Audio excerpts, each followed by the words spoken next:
Greetings from Bangkok, Thailand, and welcome to 30 Minutes Promoting Unity and Diversity with Wanayran Angerer in Moving Cultures. Let's cross our hands and say no to discrimination, injustice, stereotypes, or any kind of negativity in our lives. Our guest, number 166, who is one of the first artists that is going to be supporting this amazing campaign for the International Women's Day 2022, is our dear Dola TheArtivist from Kenya. How are you, Dola? Hi, how are you? Thank you so much for this wonderful opportunity on a Saturday morning. I'm so glad to be here. I'm so glad to support the initiative, and to all the women all over the world, we are stopping the bias. Fantastic, exactly. Hashtag break the bias, or in Spanish, hashtag rompiendo prejuicios. Dola, tell us, who are you? Wow, so Lydiah Dola, I'm a recording artist, performing artist, yet to be a producer. I don't know, a music producer, engineer. I'm not sure in how many years, but that's where I'm heading to right now. Yes, and I play the guitar, I write songs, I love to sing, I love art, I love creativity. Anything that makes my mind think and juggle is just, I love it. Yeah, I've been following you. Yeah, I'm also a women rights activist. I'm in a group that's called the World March of Women. It's a movement, international movement. So we are part of World March of Women Kenya, and we work a lot with the International Secretariat and the African Secretariat as well. I've been following your career and all your activism platforms. Let's talk a little bit about how you decided to engage in social causes. Social causes, okay. I think it's naturally in everybody, but then it only needs that space that will spark it to move, for you to go out and actually voice out your messages. So I actively joined when I was in, I think, primary school, because my elder sister, her name is Sophie Dola, she was so active in activism. So the reason I joined her is because I loved to act. And they started with theater for community development. So that's how I got into it. And the moment we started doing theater, and I met a lot of people who were in human rights, we went to a lot of forums for human rights. And so it actually grew stronger in me and made my voice louder. That's where it began. You come from the Luo community. There is so a community very much engaged in sounds and in music and healing. Let's talk about the healing power of the Luo tribe, in not only in Kenya, but in the world. I think there's the passion and the passion of music and the reality of life, in my own words, I think brings about the spirituality to the music, and people are able to speak out. Like, for example, let's say in like a prayer, it becomes so deep when you bring it out through music. And through other people's faiths, it's able to kind of make you feel part of it, make you feel the presence of the being, depending with whichever being you're worshiping, or it gives you that connection. So with the music and the passion and the truth in it and the feeling in it, I think it brings out the spirituality, which goes out throughout, throughout the world, and because music is so powerful, Yeah. Yeah. And being that music, Luo music or any other ethnic music, it's too powerful that the words, if you don't understand the words, it doesn't matter. There's a spiritual connection that connects you to it. So there's no language in it, you just, it's what you're offering and how you offer it. It's obvious that the power of your ancestors are also playing a very strong role in your upbringing and also in your mindset. Tell us, how do your grandparents, great-grandparents, and all your ancestors are influencing you? I didn't get the chance to see my grandfather. I'll start from there. But I believe he was a strong person. I was told I took a lot from him. But I was told he was a strong person. True, yeah. He was a strong person. He was in the army. He was a general. But I had my dad's side, I think there was a lot of music in their family. My dad's brother his name was the late Peter Dola. He really loved music. And I used to see his pictures. He was a stylish guy. And I saw his pictures with the music, with the band and all that. So I think there's a way in which my music is connected to that side of my father's side, because he also had a lot of cousins. They had a band. They were old people. And I think they all died finally, but they're old people. They had a band that was called the Ndiru Boys Band, and they did a lot of beautiful songs. So, and people love their music until now. Sometimes I play their music. I don't have all the lyrics, but the moment I start, everybody from that side of the village, it's called Kindu Bay. Everybody who comes from Kindu Bay kind of like relates to the music, because they have a feel of this music came from our home. So there's a lot of ancestral things that we've copied from our ancestors that we are using right now, trying to build the culture, not to let the culture die. I know, okay, personally, I'm not very, very much into, I'm not yet, I would love to know what is happening in my traditional home, but I'm not yet so literate as I would like to be in our traditional ethnic originality of music. But the little that I know is that I inherited a lot from my dad's side. Yeah, and it's also a very strong energy that is actually brought to you, that not necessarily have to be taught in the school or taught by other people, but because it's in your system. And I think it's something you feel on your voice and your sound. And I think this is a great opportunity probably to hear your voice a little bit while we keep talking about your life and your career and what are your aspirations for this 2022. Okay, sure. Now that we've talked about spirituality, I'll do one song that I also feel connected to. It's called Lamo. Lamo means prayer. It's in Luo, my language. And it's just praying for the land, praying for good things, for the crops and all that. So a little bit of it. Lamo.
Nyasaye windua, Nyasaye resua, Nyasaye windua.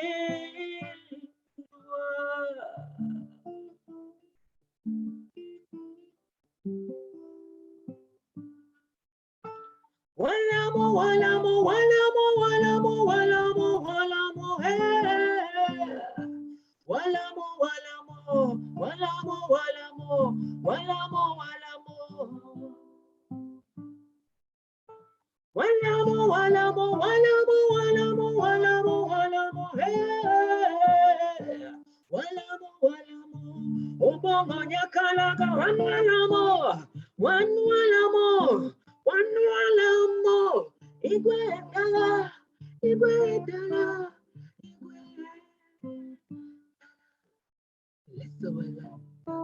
Bless our crops.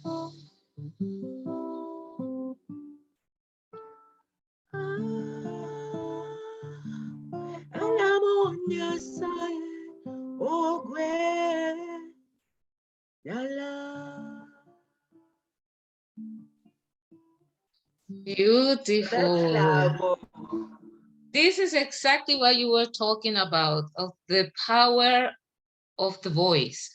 And the power of the voice doesn't have much to do with the words, it's the energy that is coming out of you. Very beautiful, yeah. Dola. Let's talk now a little bit about women's struggles and how your movement is supporting and giving a different direction to this sector of society that sometimes doesn't have much opportunities. Okay, so with the World March of Women, we talk about women's issues, be it political, social, and what we've done, we have groups of World March of Women in every different community here in Kenya. We've set up we have a committee, and then we've set up a few committee members representing different regions. So we get women to bring their issues from every single issue, every single community. When we are having a joint what do you call it? A joint committee meeting. So we sit down and we analyze and we look at which one is the most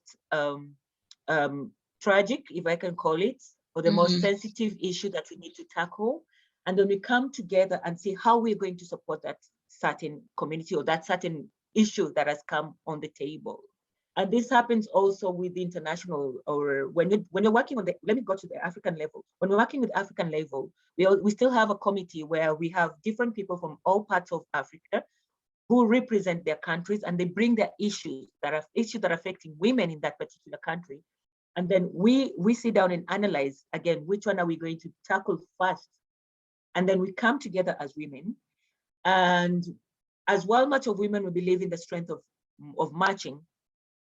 So depending with how there's some issues which we can handle on the table, and there's some issues which will force us, or rather will drive us to travel to at a particular country or a particular community to stand in support physically with the women there.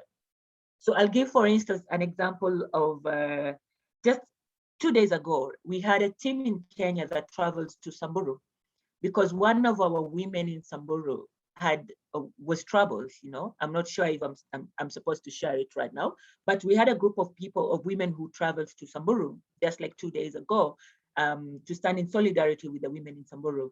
And from the feedback, the mother of the lady who died, she said the World March of Women gave her, she felt the presence of her daughter in her home from the visit. Remember, these are people who don't know the mother, but because we knew about the story, and the lady was part of the World March of Women in Samburu, which is in Masai Land. The mother she felt warm, she felt welcome, she felt like the spirit, or rather the presence of her daughter, in as much as she's gone, was still alive, because these women went to the village to see her with, and you carry whatever you can, depending with the support you're taking there. And that was it. And it was a beautiful meeting. I didn't go there myself, but my team went, and we have the feedback, we have photos and all the beautiful messages. So we support women where we can, because when one of us is not free, then all of us are not free. And unity. Yeah, that's very important. Dola, I think this topic is also related to one of the most difficult situations women in society in general are facing at the moment. There are mental issues. And how to deal with the pandemia, now endemia, that has put a lot of women and people in general out of job, and also disconnected with their own person and from their families and society. What can you tell us about mental health issues in this time of life? Yeah, first, I'm so sad to say that a lot of women are have a lot of women have died from violence during this period. Some have been abused physically in their homes, and there's a lot of mental issues. There are no jobs. People have gone back home. You're fending for your children. We know that. It's not easy.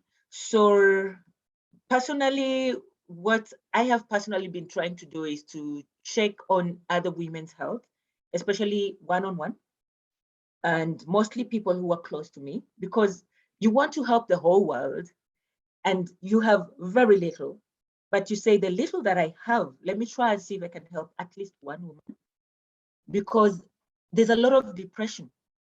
There's a lot of things have changed. And I would actually even go into the music industry. Things have changed.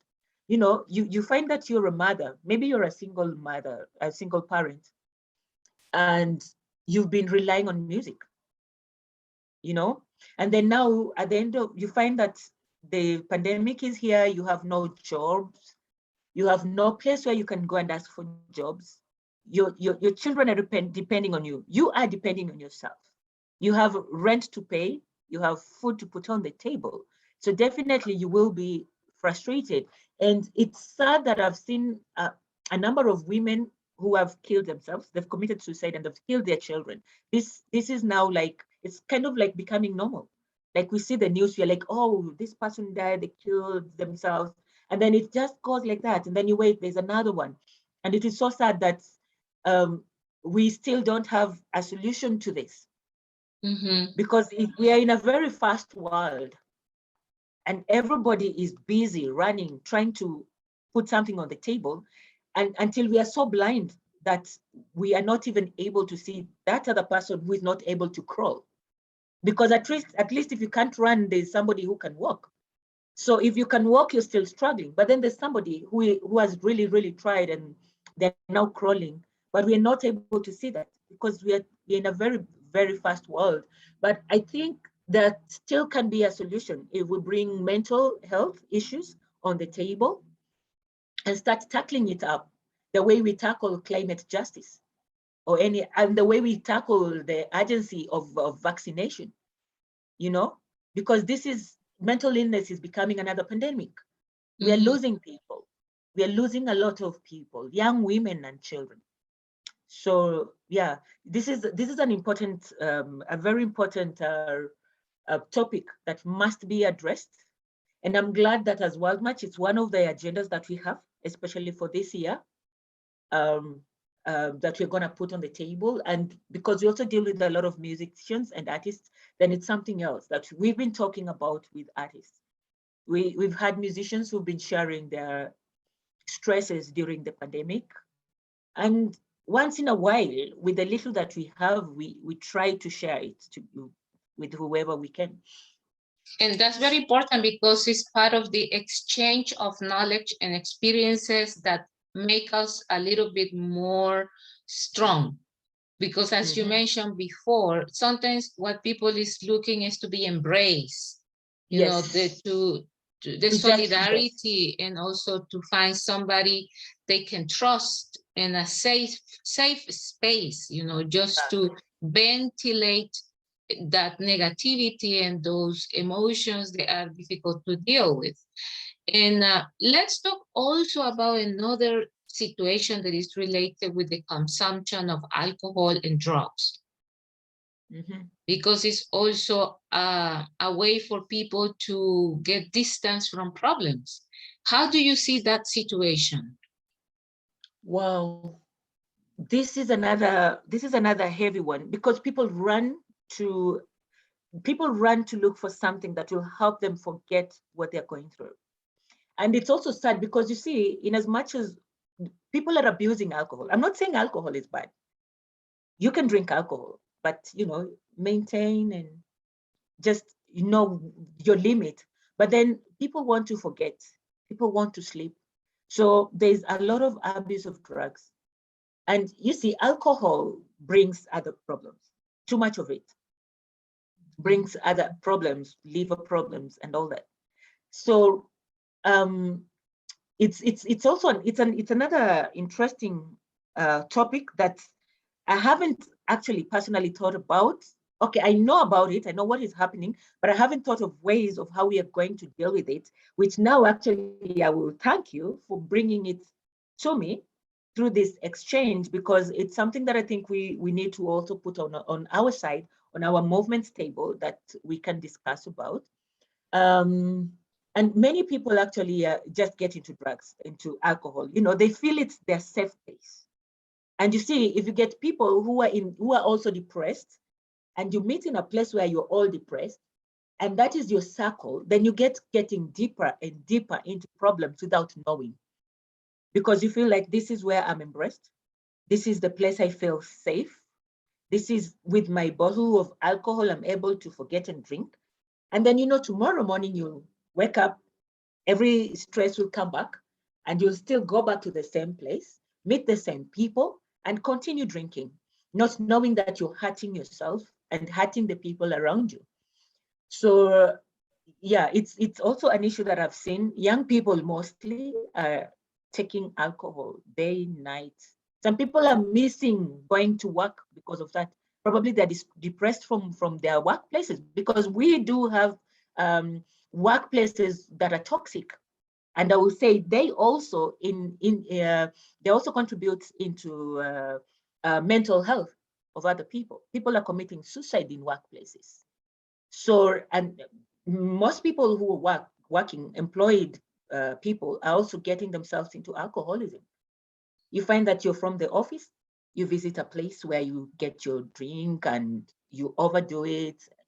Sometimes you mix work and all this. I think if there is a safe place for alcoholics who feel they have somebody who can listen to them, or people who can give them advice and love them for who they are, accept them for being alcoholics, they can come with their drinks. You never know, but then let them talk it out than to drink it and sleep it and wake up in the morning and still have it.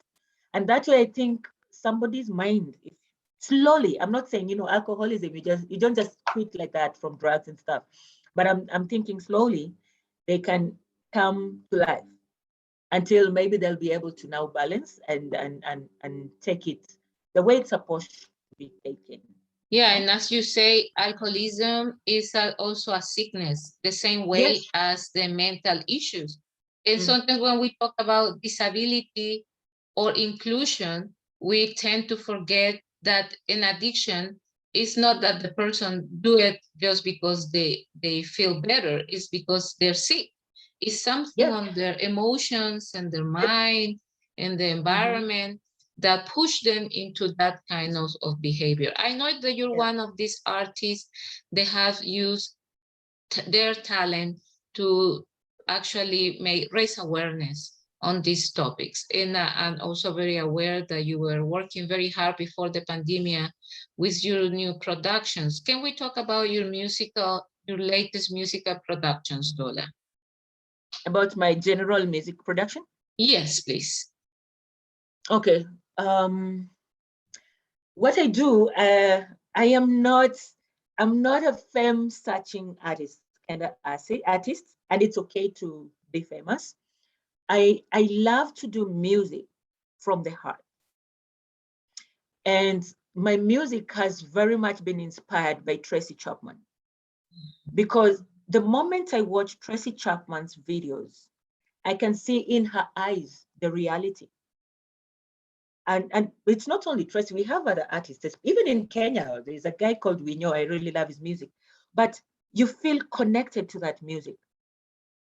And so it inspires me to know that, before I started music, I thought it was for a certain kind of people, because I was used to seeing, you dress up so well, you make up so well. And for me, it was so much of a showbiz. But I loved music so much that I decided to stick to church choir until I started recording my songs, when I realized actually normal people, I'm not saying that musicians are not normal, but I said actually normal people, people like me, can sing, can actually sing and produce.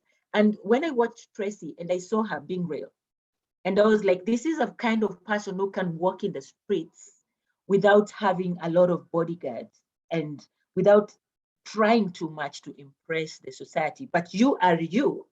But then when you're getting to what you want to do and what you love to do, which is music and conveying the message, you do it from who you are and from deep down in your heart, that you don't see anything else but just the message that you're conveying.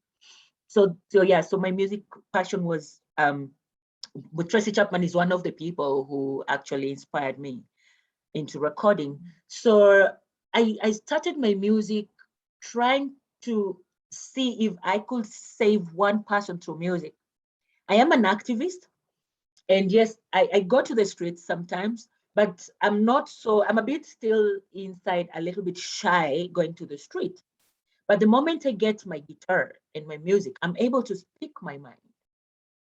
And I'm able to bring it out in all the channels I want to. I feel safer when I do it through music, which I love.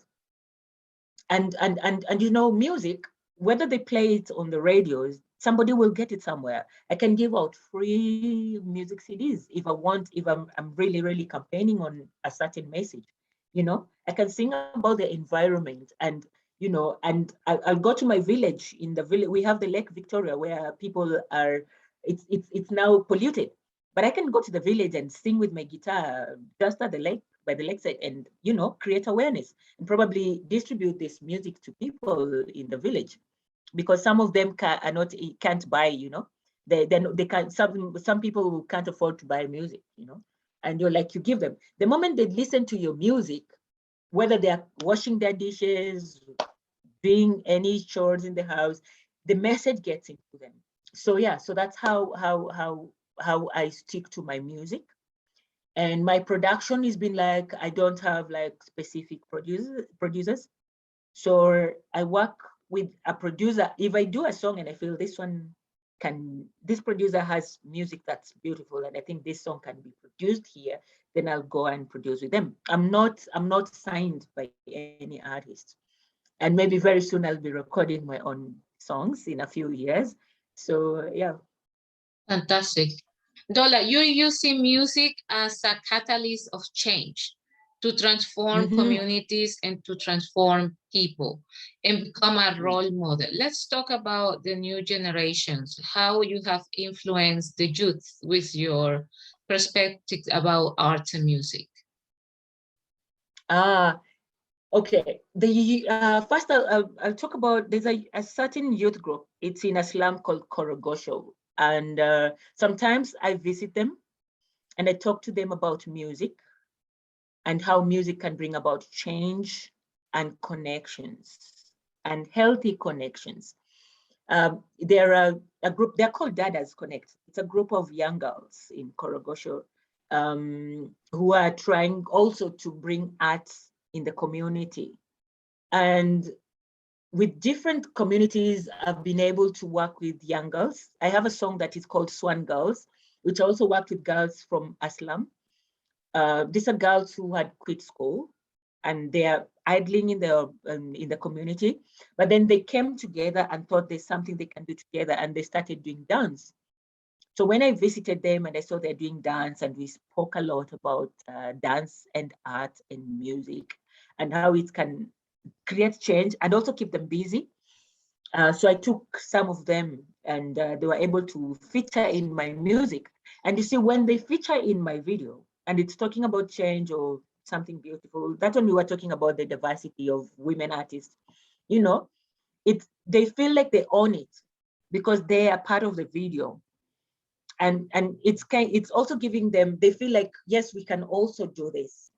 And we can also use music for change, and we can change our community, because the mindset will change. They feel like we do the dance, and most of the young girls, especially in slums, I deal a lot with girls in the slums, so I'll mention that a lot. Most of the young girls in slums, you find that they're getting into prostitution or into drugs or into something. But then now you see you have a space for art where you can be able to spend your time and create something and make something more valuable in the community. And in the long run, my braces, in the long run, who knows, you can, it can bring something on the table. They can actually gain financially through that. Dola, wonderful. We just practically reached the 30 minutes of our conversation, and we have delivered a message of peace, transformation, and positivity. Will you be so kind to end our conversation with a little song? Sure. The little song I'm going to do is going to encourage our girls and boys who travel to who travel abroad. It's called Dala. You travel abroad, you want to change your skin color, the way you speak, the way you dress. At the end of the day, it's the West, home is best. So they come back home. So this is Dala.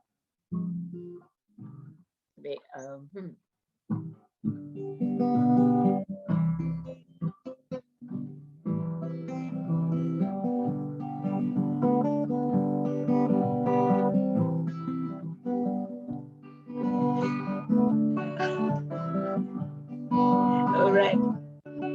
Swayadala adiane, swayadala adiane, dalagi mama yo adiane, dalagi baba yo adiane, dege soya mosmos.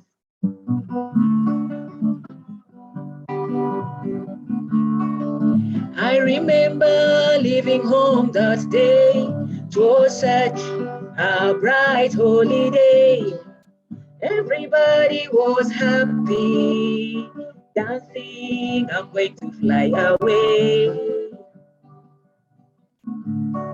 But I've remembered my roots. I have to wear my boots. I have remembered my roots.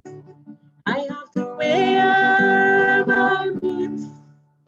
Swayadala adiane. Swayadala adiane. Dalagi mama. Adiane. Dalagi baba yo. Adiane. Dege swaya mosmos. Dege swaya mos. Choke.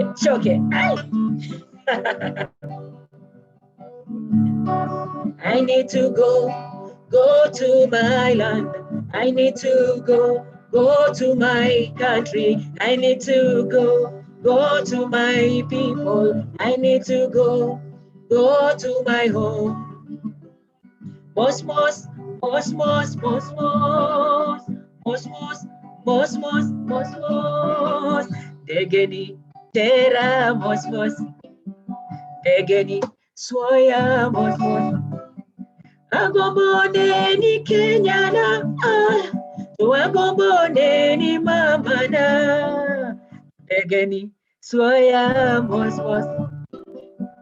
Degeni, terra, mosmos. Degeni, soya, mosmos. Ayaye, terra diane. Ayaye, terra diane. Terra diane, dalagi mama yo. Terra adiane, dalagi baba yo. Tondegeni, terra, mosmos. Indegeni, soya, mosmos. Yaye. Degeni, terra, mosmos. Dege, soya, mosmos.